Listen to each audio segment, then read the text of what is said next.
साल था 1837।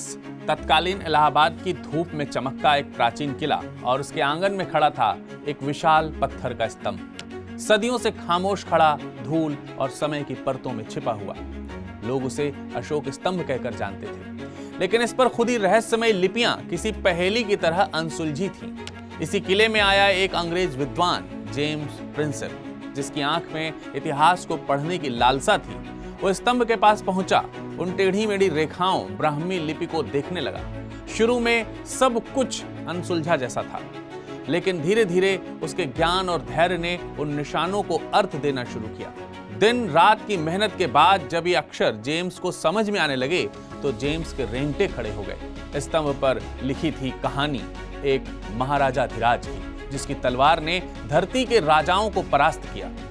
एक विजेता जिसका हृदय दान और धर्म से भरा हुआ था, जिसका पराक्रम यमराज की तरह प्रचंड और जिसकी उदारता कुबेर जैसी अपार थी, जिसके अस्तबल हाथियों और घोड़ों से भरे थे, जिसके खजाने सोने और धन धान्य से लबालब थे, जिसकी कीर्ति दिशाओं के पार गूंजती थी और जिसकी नीति ने साम्राज्यों की नींव हिला दी थी। जेम्स समझ गया था वो कोई साधारण सम्राट नहीं था, वो था महाराजाधिराज, परम भागवत, अश्वमेधपति, कविराज और संगीतज्ञ।